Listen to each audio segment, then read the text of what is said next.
সন্দেহ আসলে এতটাই খারাপ যেটা মানুষের মনকেও নোংরা করে ফেলে, ঠিক ডাস্টবিনের মতো। একটা কন্ডোমের প্যাকেট যেটাকে ঘিরে স্বামী স্ত্রীর মধ্যে তৈরি হয় পারিবারিক কলহ, কিন্তু এই প্রোটেকশনের প্যাকেটটি আদৌ কি তার ছিল না? তাহলে এটা কার ছিল? তাহলে কি ওই লোকটার স্ত্রী অন্য কারোর সাথে পরক্রিয়া করত?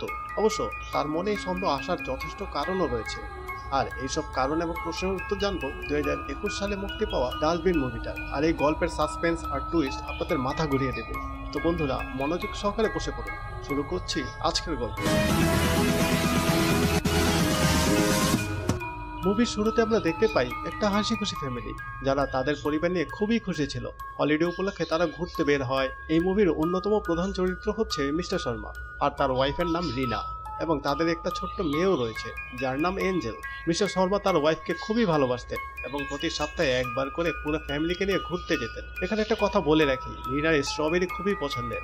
সেই স্ট্রবেরি ফ্লেভারের সবকিছুর প্রতি একটু বেশি দুর্বল। আর মিস্টার শর্মা বাসায় ফেরার সময় স্ট্রবেরি ফ্লেভারের কিছু না কিছু নিয়ে আসতেন। ঘোরাফেরা শেষ করে ওরা বাসায় চলে আসে। তারা বাসায় আসার পর তাদের উপরতলার আঙ্কেল ওদের বাসায় আসে। রিনা তাকে অনেক সম্মান করতো আর সেও রিনাকে খুব ভালোবাসতো। এরপর সে এসে বসে আর রিনার মেয়ের সাথে কথা বলে। তারপর রিনা এসে আঙ্কেলকে একটা কালো জামের বক্স দেয়, আর সেটা ওই আঙ্কেলের অনেক পছন্দ ছিল। মূলত ওই আঙ্কেলের হোমটাউন আর রিনার হোমটাউন একই জায়গায়, তাই রিনার শ্রদ্ধাবোধ তার প্রতি অনেক বেশিই ছিল। আর মিস্টার শর্মা তাকে এটা ওটা বলে খোঁচাও দিতেন। এর পরের দিন মিস্টার শর্মা অফিসে যাওয়ার জন্য রেডি হচ্ছিল আর রিনাও তাকে টিফিন গুছিয়ে দিচ্ছিল।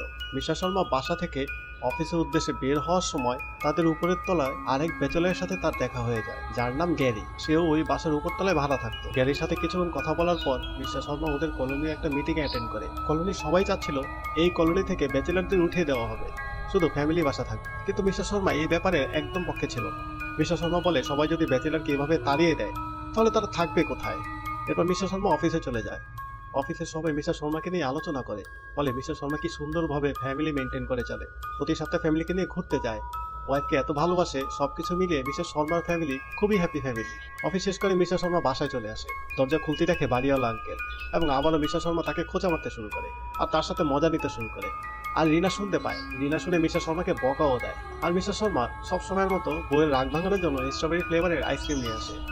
আইসক্রিম দেখে রিনা মিস্টার শর্মার প্রতি আইসক্রিমের মতোই গলে যায়। এর পরের দিন সকালে মিস্টার শর্মা অফিসে যাওয়ার জন্য বের হচ্ছিল, আর তখনই রিনা বলল ডাস্টবিনের ময়লা ফেলানোর লোকটি আসেনি। এরপর মিস্টার শর্মা ডাস্টবিনের ময়লা ফেলার জন্য বাইরে যায়। বাইরে গিয়ে ময়লা ফেলতেই দেখে বালতিতে একটা কন্ডোমের প্যাকেট, যেটা কিনা তার ছিলই না।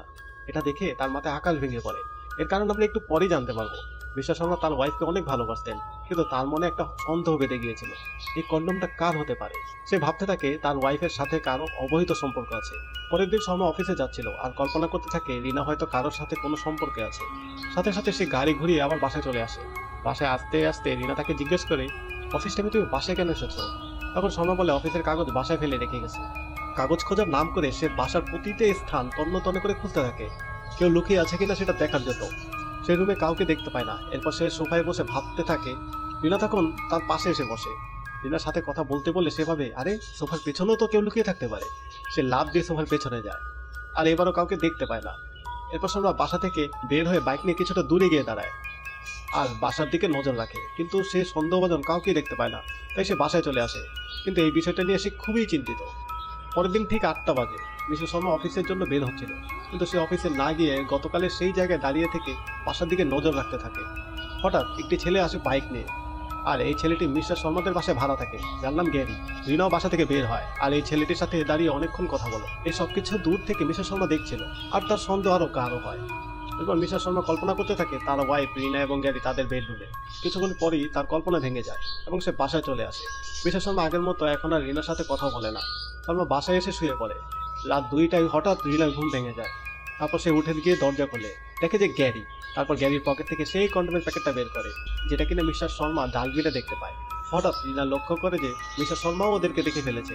তখন শর্মার সাথে গ্যারির ভালোই একটা ফাইট হয়, আর এর মধ্যে রিনা মিস্টার শর্মার মাথায় একটা টপ দিয়ে আঘাত করে, আর এই আঘাতে শর্মার মাথা ফেটে রক্ত বের হয়। তখন গ্যারি একটা কাঁটা চামচ দিয়ে যখনই মিস্টার শর্মার পেটে ঢুকিয়ে দেয়, তখনই শর্মা ঘুমের মধ্যে হঠাৎ চিৎকার দিয়ে ওঠে। আর আমরা বুঝতে পারি সে এতক্ষণ স্বপ্ন দেখছিল। এরপর আসে মিস্টার শর্মা ছুটির দিন। মিস্টার শর্মা তার পরিবারকে নিয়ে ঘুরতে যেত, কিন্তু এবার মিস্টার শর্মা নিয়ে ঘুরতে যাওয়ার জন্য আবদার করে, কিন্তু শর্মা তাকে জানায় যে অফিসে অনেক কাজ রয়েছে। এরপর সে একটা বিল্ডিং এর ছাদে গিয়ে কাঁদতে থাকে আর নিজেকে নিজে দোষারোপ করতে থাকে। তারপর সে একা একা চিন্তা করে যে গ্যারিকে নিয়ে যেহেতু এতই সমস্যা, সে গ্যারিকে মেরে ফেলবে। তারপর শর্মা একটা দোকানে গিয়ে একটা ছুরি কিনে আর বাসায় আসার সময় দেখে গ্যারি একটা দোকান থেকে বের হচ্ছে। কৌতূহল নিয়ে দোকানদারের কাছে জানতে চায় এবং জিজ্ঞাসা করে সে কি নিতে এসেছে। তখন দোকানদার তাকে জানায় সে ইঁদুর মারার ওষুধ নিতে এসেছিল।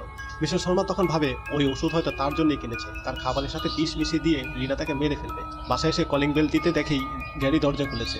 এটা থেকে শর্মার প্রচুর রাগ হয় এবং মনে মনে ঠিক করে গ্যারিকে মারতেই হবে। তারপর শর্মা সারা রাত কাজ করার নামে জেগে থাকে গ্যারিকে মারার জন্য, কিন্তু মিস্টার শর্মা অপেক্ষা করতে করতে নিজেও ঘুমিয়ে পড়ে। সকালে যখন ঘুম ভেঙে যায় তখন শর্মা থেকে সবাই ঘুমোচ্ছে, তাই সে ছুরি নিয়ে ছাদে উঠে যায় গ্যারিকে মারার জন্য। গ্যারি তখন ছাদে বসে ব্যায়াম করছিল। গ্যারির বডি দেখে মিস্টার শর্মা একটু ভয় পেয়ে যায়। তারপর সে আবার চলে আসে। মিস্টার শর্মা তখন ভাবে গ্যারি তো পুরুষ মানুষ, সে এমন ফ্লার্ট করতেই পারে, এটাই স্বাভাবিক, কিন্তু রিনা কেন তাকে সুযোগ দিল? তখন শর্মা ভাবে যে সে রিনাকেই মেরে ফেলবে। অফিস থেকে বাসায় আসার সময় মিস্টার শর্মা একটা মদের বোতল নিয়ে আসে। এরপর রাতে শর্মা ইচ্ছামতো মদ খেয়ে নেয় যাতে করে সে রিনাকে মারার সাহস পায়। কিন্তু রিনার প্রতি ভালোবাসা এতটাই বেশি ছিল যে সে রিনাকে মারতে পারে না। সে অনেক চেষ্টা করে রিনাকে মারার, কিন্তু সে পারে না। পরের দিন সে সিদ্ধান্ত আবার পাল্টায়, ঠিক করে যে গ্যারিকে সে মারবে। তাই সকাল সকাল গ্যারির পিছু নেয়, সে কোথায় যায় কি করে সবকিছুর প্রতি নজর রাখার জন্য। সে দেখে গ্যারির বাইকে একটা মেয়ে ওঠে এবং তারা দুজনে মিলে পার্কে যায়। মিস্টার শর্মা ওদের পিছনে যায় এবং পার্কের এক কোণে বসে শর্মা তাদের কথোপকথন শুনতে পায় এবং জানতে পারে যে গ্যারি আসলে অন্য কাউকে ভালোবাসে। গ্যারির ফ্যামিলি ওই মেয়েটিকে মেনে নেবে না, তাই গ্যারিও ইঁদুরের ওষুধ কিনেছে সুসাইড করার জন্য। মিস্টার শর্মা তখন ওদের সামনে যায় এবং তাদেরকে আটকায় আর বোঝায়, তাই তারা মনের সাহস নিয়ে এগিয়ে যায়। মিস্টার শর্মা ওখান থেকে চলে আসে। পরের দিন লুকিয়ে লুকিয়ে শর্মা আবার নজর রাখছিল তার বাসায়। তখন শর্মা পাশে থেকে একটা ফার্মেসিতে চলে যায় পেইন কিলার কিনতে। তখন তার পেছনে কেউ একজন বলেছিল একটা স্ট্রবেরি ফ্লেভারের কন্ডম দিতে। তখন সে পেছনে তাকাতেই দেখে সে আর কেউ নয়, সে তাদের বাড়িওয়ালা আঙ্কেল। মিস্টার শর্মা প্রায় তাকে তাদের বাড়িতে দেখতো এবং রিনা তাকে প্রচুর সম্মানও করতো। মিস্টার শর্মা এটা মানতে পারে না, তাই সে মদ খেয়ে তার বাড়ির সামনে গিয়ে অনেক হাঙ্গামা করে, কিন্তু সে বাসা থেকে বের হয় না। তারপর রিনাইরা এসে শর্মাকে নিয়ে যায়, শর্মাকে নিয়ে ঘুম পাড়িয়ে দেয়। মধ্যরাতে শর্মার ঘুম ভেঙে যায় আর দেখে রিনা তার পাশে নেই, তাই সে রিনাকে হাতে নাতে ধরার জন্য ছুরি নিয়ে বাসার উপরে উঠতে থাকে। মিস্টার শর্মা কারোর কথার আওয়াজ পাচ্ছিল না। উপরে উঠে দেখে বাড়িওয়ালা আসলে গিয়ে একটা ছেলের সাথে, যে কিনা তার বাসায় দুধ দিত, সেই ছেলের সাথে অশ্লীল কার্যকলাপে লিপ্ত হচ্ছে। মিস্টার শর্মা খুবই অবাক হয় আর সে মনে মনে লজ্জিতও হয়। তারপর আঙ্কেল সবকিছু স্বীকার করে আর বলে সে আসলে পুরুষের প্রতি আসক্ত। তখন মিস্টার শর্মা বুঝতে পারে যে এই ধারণাও ভুল, রিনার সাথে আঙ্কেলের কোনো অবৈধ সম্পর্ক নেই। তাহলে কার সাথে রিনার অবৈধ সম্পর্ক আছে?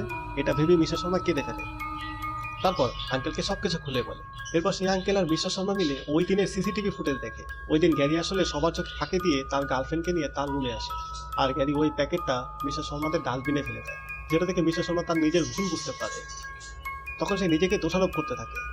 আর তখন আঙ্কেল মিস্টার শর্মাকে বলে যে ভালোবাসা এমন একটা জিনিস যেটা কিনা বিশ্বাস এবং ভরসা দুটাই রাখতে হয়, আর তা না হলে সম্পর্কে এরকম ডাস্টবিনের মতো নোংরা হয়ে যায়। এরপর দেখা যায় রিনা আসলে ওয়াশরুমে ছিল, ওয়াশরুম থেকে বের হয়ে সে শর্মাকে দেখতে পায় না। তখন আঙ্কেলের বাসায় চলে আসে, এসে দেখে শর্মা আসলে আঙ্কেলের সাথে বসেছিল।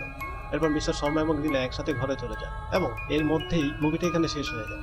তো আমরা কি শিখলাম? ছন্দ আসলে এতটাই খারাপ যেটা মানুষের মনকেও নোংরা করে ফেলে, ঠিক ডাস্টবিনের মতো।